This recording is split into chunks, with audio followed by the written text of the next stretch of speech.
ఈరోజు వచ్చేసి మండే రోజు కొరువి వీరభద్రస్వామి టెంపుల్కి వెళ్దాం అనుకున్నాము. టెంపుల్ వచ్చేసి కొరువిలో ఉంటుంది, మహబూబాద్ డిస్టిక్. చాలా ఫేమస్ టెంపుల్ అని మాకు దగ్గరలోనే 8 కిలోమీటర్స్ ఉంటుంది. మహబూబాద్ నుంచి 8 కిలోమీటర్స్ డిస్టెన్స్ ఉంటుంది. ఇది కొరివి సంత. కొరివిలో ఎవ్రీ మండే కొరివి సంత జరుగుతుంది. టెంపుల్కి అయితే దగ్గరలోకి వచ్చేసాము. ఎందుకు మనకి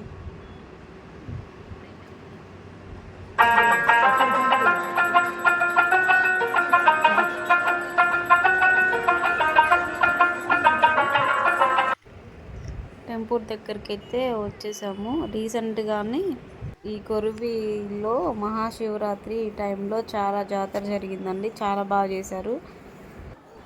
ప్రదక్షిణలు అయితే చేసామండి. ఇక్కడ చాలామంది మొక్కులతోటి మోకాళ్ళ మీద కూడా నడుస్తున్నారు, తడి బట్టలతో కూడా తిరుగుతున్నారు.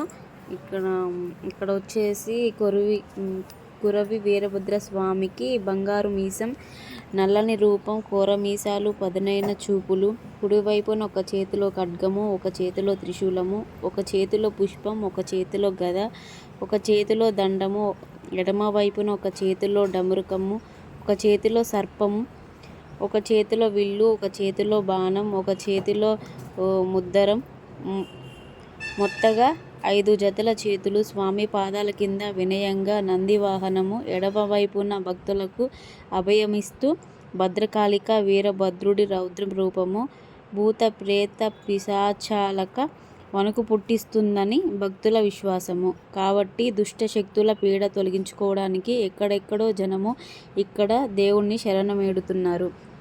ఇది వచ్చేసి మహబూబాద్ డిస్టిక్, కురవికి 10 కిలోమీటర్స్ డిస్టెన్స్లో ఉంటుందండి. ఖమ్మం నుంచి అయితే 40 కిలోమీటర్స్ ఉంటుంది. దర్శనానికి వెళ్తున్నాము, క్యూలో ఉన్నాము. ఫస్ట్ కొబ్బరికాయ కొట్టేసి దేవుడి దర్శనం చేసుకోవాలి. దర్శనానికి అయితే వెళ్తున్నామండి.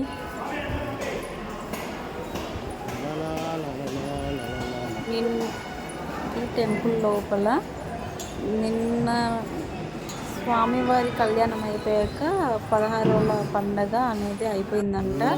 సో ఆ ఫెస్టివల్ అయిపోయిన నెక్స్ట్ డే మేము టెంపుల్కి వెళ్ళాము. ఇది వచ్చేసి బయట దర్శనం అయిపోయాక బయటకు వచ్చాక తీసినది. ఇది స్వామివారి పల్లకి అంట, సిద్ధం చేస్తున్నారు. పల్లకి సేవ ఉందని.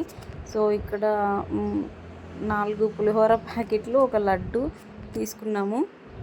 లడ్డు వచ్చేసి 20 రూపీస్, పులిహోర ప్యాకెట్ వచ్చేసి కూడా 20 రూపీస్. టికెట్స్ ఒక దగ్గర ఇస్తారు. దాని పక్కనే కొంచెం ముందుకు నడుచుకుంటూ వెళ్తే అక్కడ మన టోకెన్స్ చూపిస్తే ప్రసాదం ఇస్తారు. ప్రసాదం తీసుకోవడానికి వెళ్తున్నాము. పులిహోర క్వాంటిటీ బాగానే ఉందండి. ఇంతకుముందు 10 రూపీస్కే ఇచ్చారు, అది కూడా రేటు పెంచేశారు. ఈచ్ వన్ 20 రూపీస్ చేశారు. ప్యాకెట్ ఒకటి వచ్చేసి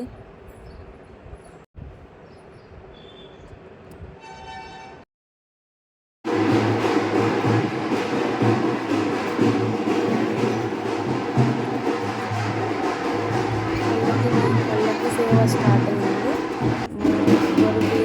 స్వామి చుట్టూ టెంపుల్ చుట్టూ ఒక రౌండ్ అయితే ఆ పల్లకి సేవ చేశారండి. సో ఎవరో ఆవును కూడా టెంపుల్కి గోమాతని దానం ఇచ్చారండి. సో అందుకే పల్లకి సేవ చేశారు.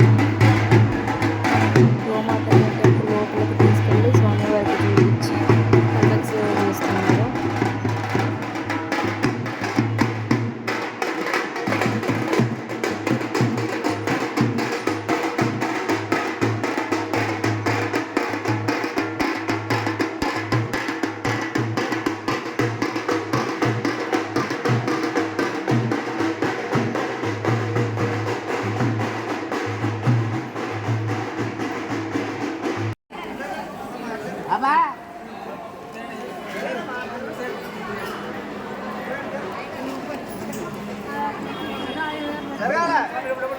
ముందు పో